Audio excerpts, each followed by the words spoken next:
5 முறை தமிழ்நாட்டின் முதலமைச்சர் 6863 நாட்கள் முதலமைச்சர் இருக்கையை அலங்கரித்தவர். முதலமைச்சராக ஒவ்வொரு முறையும் சமூக நீதி திட்டங்கள் உலக அரசியல் தலைவர்கள் எவரும் செய்திராத வகையில் 50 ஆண்டுகள் தலைவராக கட்சியை வழிநடத்தி சென்றவர் என்ற பல்வேறு சாதனைகளுக்கு சொந்தக்காரர். திராவிட தலைவர், சமூக நீதி காப்பாளர் என்றழைக்கப்படும் கலைஞர் கருணாநிதியை திமுகவில் அடிமட்ட தொண்டனாக இணைந்து உயர்மட்ட தலைவராக உயர்ந்து அறிஞர் அண்ணாவின் கவனத்திற்குரிய தலைவராக உயர்ந்தார். அண்ணாவின் செயல் வீரர்களில் ஒருவராக உயர்ந்து நின்ற கலைஞர் கருணாநிதி அவரது மறைவிற்கு பின் முதலமைச்சர் என்னும் அரியணையை அலங்கரிக்கும் வகையில் வளர்ச்சியடைந்தார்.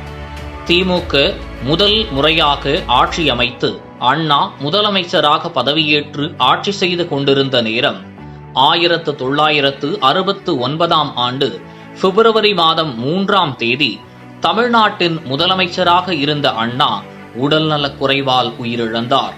அதன் பின் யார் முதலமைச்சர் என திமுகவில் பெரும் போராட்டம் வெடித்துக் கொண்டிருந்த நிலையில் அக்கட்சியின் சட்டமன்ற உறுப்பினர்கள் அனைவரும் சேர்ந்து கலைஞர் கருணாநிதியை சட்டமன்ற திமுக குழு உறுப்பினர் தலைவராக தேர்ந்தெடுத்தனர். இதனையடுத்து அவரே தமிழ்நாட்டின் முதலமைச்சராகவும் பிப்ரவரி 10ஆம் தேதி முதன் முறையாக தமிழ்நாடு முதலமைச்சராக பதவியேற்றார். அண்ணாவை தொடர்ந்து திராவிட முன்னேற்ற கழகத்தின் தலைவராகவும் பிப்ரவரி 27ஆம் தேதி கலைஞர் கருணாநிதி தேர்ந்தெடுக்கப்பட்டார். அண்ணாவின் மறைவிற்கு பின் சோர்வடைந்திருந்த கட்சியின் தொண்டர்களை உற்சாகப்படுத்தும் விதமாக முரசொலி நாளிதழ் மூலம் உடன்பிறப்பே என கடிதங்களை எழுதத் தொடங்கினார். 1969ஆம் ஆண்டு முதல் தான் இறக்கும் தருவாயில் வரை சுமார் 7000 கடிதங்களை கட்சி தொண்டர்களுக்கு அவர் எழுதியுள்ளார்.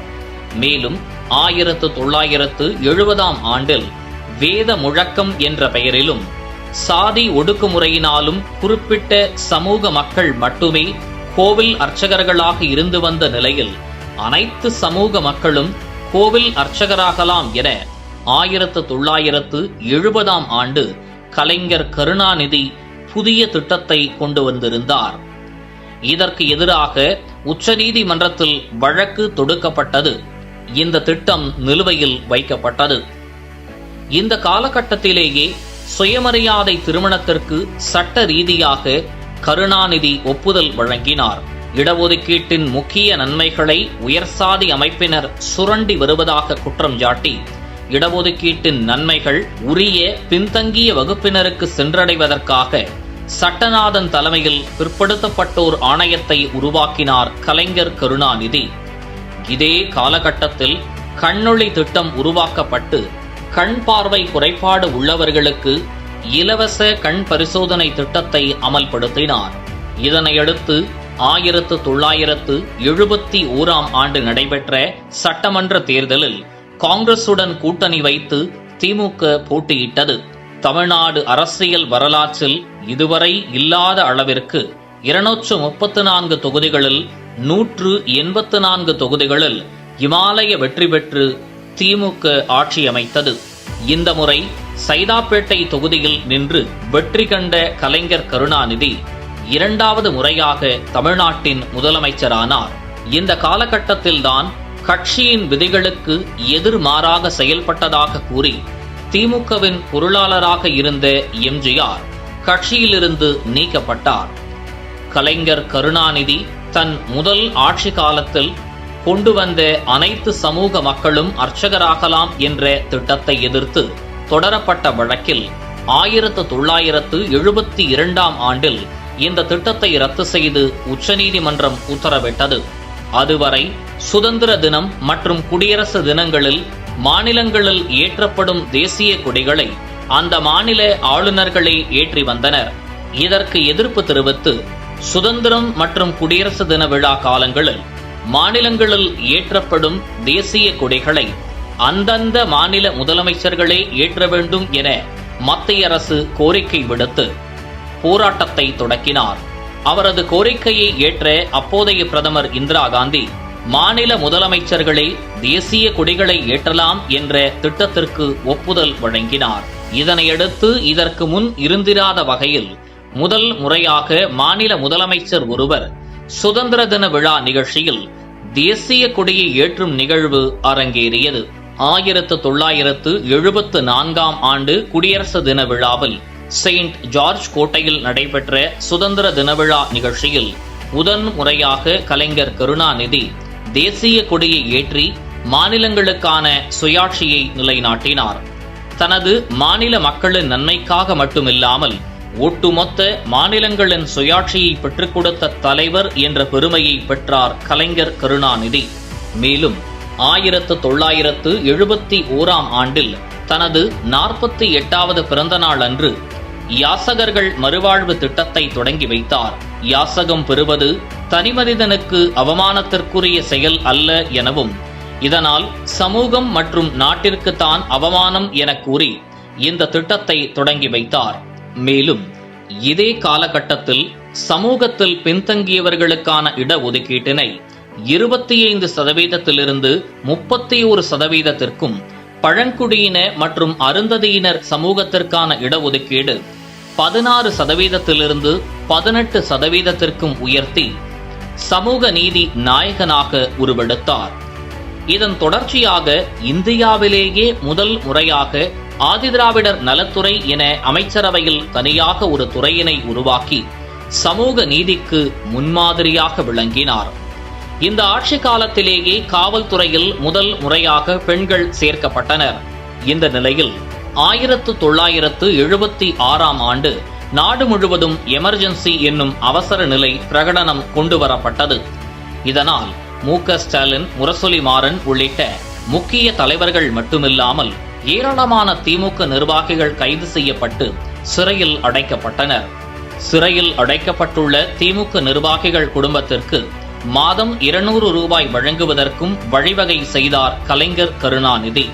இதனையடுத்து எமர்ஜென்சி காலத்தை கடுமையாக எதிர்த்ததால் அரசியலமைப்பு சட்டத்தின் 356வது பிரிவின் கீழ் திமுக ஆட்சி கலைக்கப்பட்டது. தமிழ்நாட்டில் முதல் முறையாக 356வது பிரிவு பயன்படுத்தப்பட்டது இதுவே முதல் முறையாகும். இதற்கு இடைப்பட்ட காலத்தில் திமுகவிலிருந்து நீக்கப்பட்ட எம்ஜிஆர் அனைத்திந்திய அண்ணா திராவிட முன்னேற்ற கழகம் என்ற பெயரில் புதிய கட்சியினை உருவாக்கி மக்களிடம் தீவிர பிரச்சாரத்தில் ஈடுபட்டிருந்தார். இதற்கிடையில் 1977 ஆண்டு நடைபெற்ற சட்டமன்ற தேர்தலில் அதிமுக வெற்றி பெற்று முதன் முறையாக தமிழ்நாட்டின் முதலமைச்சரானார் எம்ஜிஆர். இதன் பிறகு தொடர்ந்து 13 ஆண்டு காலம் அரியணையில் அமராத திமுக 1989 ஆண்டு நடைபெற்ற சட்டமன்ற தேர்தலில் வெற்றி பெற்று மீண்டும் ஆட்சி அரியணையில் அமர்ந்தது. எம்ஜிஆர் இறந்த பின் அதிமுக இரண்டாக தேர்தலை சந்தித்த நிலையில் திமுக மிகப்பெரிய வெற்றியடைந்து 151 இடங்களை பெற்று தனிப்பெரும்பான்மையுடன் ஆட்சி அமைத்தது. இம்முறை சென்னை துறைமுகம் தொகுதியில் போட்டியிட்டு வெற்றி பெற்ற அவர் 3வது முறையாக தமிழ்நாட்டின் முதலமைச்சராக பதவியேற்றார். எனினும் இந்த ஆட்சி 2 ஆண்டுகளில் கலைக்கப்பட்டது. இரண்டாக பிளவுபட்டு கிடந்த அதிமுக ஜெயலலிதா கைவசம் வந்ததை அடுத்து திமுகவிற்கு எதிரான நிலைப்பாட்டை அவர் தீவிரமாக கையாண்டார். திமுக ஆட்சி பொறுப்பிற்கு வந்த பிறகு விடுதலை புலிகள் இயக்கத்தின் ஆதரவாளர்கள் தமிழ்நாட்டிற்கு வர கருணாநிதி அனுமதி அளித்தார். தடை செய்யப்பட்ட ஒரு இயக்கம் தமிழ்நாட்டிற்கு வருவதற்கு மத்திய அரசு கடுமையான எதிர்ப்பை தெரிவித்து வந்தது. ஜெயலலிதாவும் இந்த பிரச்சனையை திமுகவுக்கு எதிராக கையாண்டு அவ்வப்போது ஆட்சி கலைக்கப்பட வேண்டும் என கோரிக்கை விடுத்து வந்தார். 1991 ஆண்டு மத்திய அரசு கவிழ்க்கப்பட்ட நிலையில் சந்திரசேகர் தலைமையில் அமைந்த அடுத்த மத்திய அமைச்சரவைக்கு அதிமுக ஆதரவு கொடுத்திருந்தது. இதனை பயன்படுத்தி திமுக ஆட்சியை கலைக்க அதிமுக அழுத்தம் கொடுத்ததாக கூறப்படுகிறது. இந்நிலையில் திமுகவுக்கு எதிராக ஆளுநரின் அறிக்கை இல்லாமலேயே ஆட்சியை கவிழ்த்தது மத்திய அரசு. தடை செய்யப்பட்ட விடுதலை புலிகளின் நடமாட்டம் அதிகளவில் இருந்த காரணத்தினால் ஆட்சி கலைக்கப்பட்டதாக மத்திய அரசு அறிவித்தது.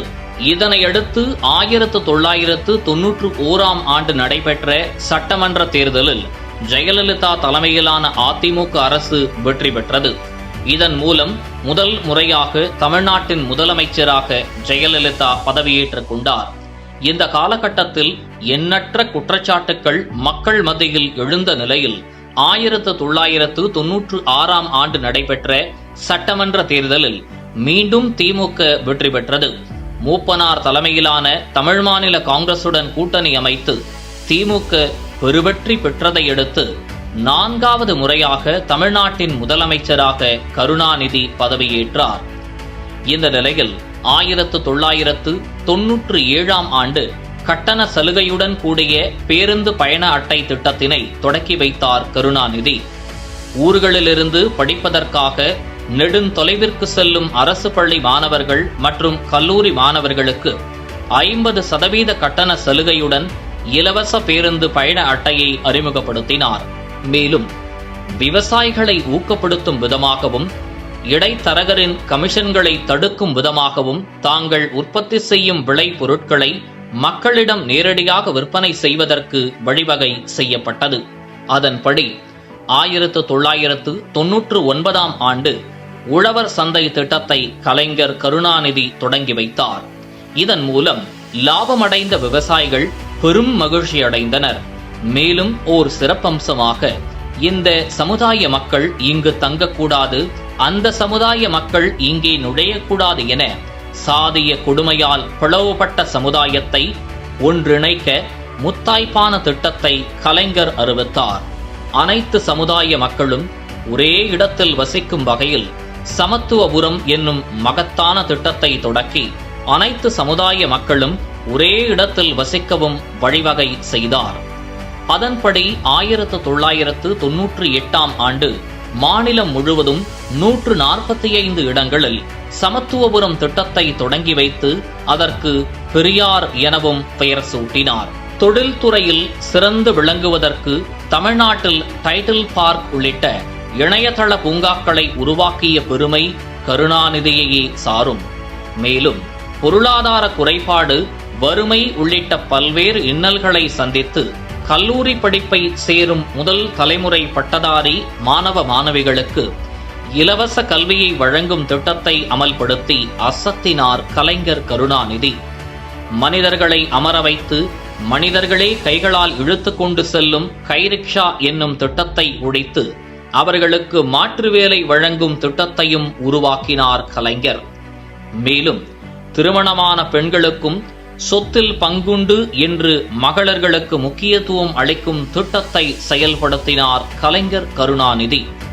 மேலும் 1975 ஆண்டு முதலமைச்சராக இருந்த கருணாநிதி டிசம்பர் 31 கன்னியாகுமரியில் திருவள்ளுவருக்கு சிலை வைப்பதற்காக அரசாணை வெளியிட்ட நிலையில் அதற்கு அடுத்த வருடமே ஆட்சி கலைக்கப்பட்டதால் அந்த திட்டம் நிறுத்தி வைக்கப்பட்டது. இதனையடுத்து 1989 ஆண்டு மீண்டும் ஆட்சியில் அமர்ந்த கருணாநிதி 1990 ஆண்டு இந்த திட்டத்திற்காக நிதி ஒதுக்கீடு செய்தார். இதனையடுத்து 1991 ஆண்டு ஆட்சியை இழந்து மீண்டும் 1996 ஆண்டு திமுக ஆட்சியில் அமர்ந்த பிறகு சிலை அமைக்கும் பணி தொடங்கப்பட்டது. கிட்டத்தட்ட 4 வருடங்கள் நடைபெற்ற பணிகள் முடிவடைந்து 2000 ஆண்டு ஜனவரி 1 133 அடி உயர திருவள்ளுவர் சிலை திறக்கப்பட்டது. இதன் பிறகு 2001 ஆண்டு ஆட்சியை இழந்த திமுக மீண்டும் 2006 ஆண்டு ஆட்சியில் அமர்ந்தது. இந்த சட்டமன்ற தேர்தலிலோ தமிழக அரசியல் வரலாற்றில் முதல் முறையாக மைனாரிட்டி ஆட்சி அமைத்தது. 96 இடங்களை கைப்பற்றி திமுக கூட்டணி கட்சிகளின் ஆதரவுடன் ஆட்சி அமைத்தது. இந்த முறை சேப்பாக்கம் தொகுதியில் போட்டியிட்டு வெற்றி பெற்றார் கருணாநிதி. 5வது முறையாக தமிழ்நாட்டின் முதலமைச்சராக பதவியில் அமர்ந்தார். அனைத்து மக்களும் புத்தகங்கள் படிக்க வேண்டும் என்ற எண்ணத்தில் அனைத்து கிராம அண்ணா மறுமலர்ச்சி திட்டம் என்ற பெயரில் தமிழ்நாட்டின் அனைத்து கிராமங்களிலும் நூலகங்கள் அமைத்தார். நிலமற்ற ஏழைகளுக்கு நிலம் வழங்குவது, வீல் சேரில் செல்லும் மாற்றுத்திறனாளிகளுக்காக அனைத்து அரசு கட்டிடங்களிலும் அவர்களுக்கென தனி பாதை அமைத்து கொடுப்பது, அரசு வேலைகளில் மாற்றுத்திறனாளிகளுக்கு 3% ஒதுக்கீடு செய்வது என பல்வேறு வளர்ச்சி திட்டங்களை அடுக்கிக் கொண்டே செயல்படுத்திக் கொண்டே போனார் கலைஞர். தேர்தல் பிரச்சாரத்தின் போது அனைத்து ரேஷன் கார்டுதாரர்களுக்கும் 1 கிலோ அரிசி 2 ரூபாய்க்கு வழங்கப்படும் என அறிவித்த கருணாநிதி 1 ரூபாய்க்கு 1 கிலோ அரிசி வழங்கி அனைவருக்கும் இன்ப அதிர்ச்சி வழங்கினார். மேலும் கருணாநிதி கொண்டு வந்த கலைஞர் காப்பீட்டு திட்டத்தின் கீழ் வழங்கப்பட்ட மருத்துவ உதவிகளை பொருளாதாரத்தில் பின்தங்கிய ஏழை எளிய மக்கள் பெற்று பயனடைந்தனர். 50 ஆண்டு காலமாக தமிழக அரசியல் வரலாற்றில் அசைக்க முடியாத ஒரு மாபெரும் சக்தியாக இருந்தவர் கருணாநிதி என்பதே நிதர்சனமான உண்மையாக உள்ளது. தனக்கு ஒவ்வொரு முறையும் அளிக்கப்படும் வாய்ப்பின் போது அதனை தவறவிடாமல் எண்ணற்ற வளர்ச்சி திட்டங்களை தமிழ்நாட்டு மக்களுக்காக அர்ப்பணித்துள்ளார். முதலமைச்சராக அரியணையில் அமர்ந்து திட்டங்களை செயல்படுத்தும் தலைவராக மட்டுமல்லாமல் எதிர்க்கட்சி தலைவராக தனது பணியை சிறப்பாக செயலாற்றினார். அரசியல் பாதைகளில் தன் கால் தடம் பதிக்காத இடமே இல்லாத வகையில் அனைத்து துறைகளிலும் கோலோச்சி நின்ற கலைஞரின் சிறப்புகளை தற்போதைய தலைமுறைகளுக்கும் எடுத்துரைப்பது இன்றியமையாத விஷயங்களில் ஒன்றாக உள்ளது. செய்திகளை உடனுக்குடன் தெரிந்து கொள்ள கீழ்கண்ட கேபிள் மற்றும் டிடிஎச் நெட்வொர்க்குகளில் எம்நாடு செய்தி தொலைக்காட்சியை காணுங்கள். பாதகம் செய்பவரை கண்டால் நாம் பயம் கொள்ளலாகாது பாப்பா. மோதி மிதித்துவிடு பாப்பா, அவர் முகத்தில் உமிழ்ந்துவிடு பாப்பா. அண்மை செய்திகளை உடனுக்குடன் தெரிந்து கொள்ள இணைந்திருங்கள் எம்நாடு தொலைக்காட்சியுடன்.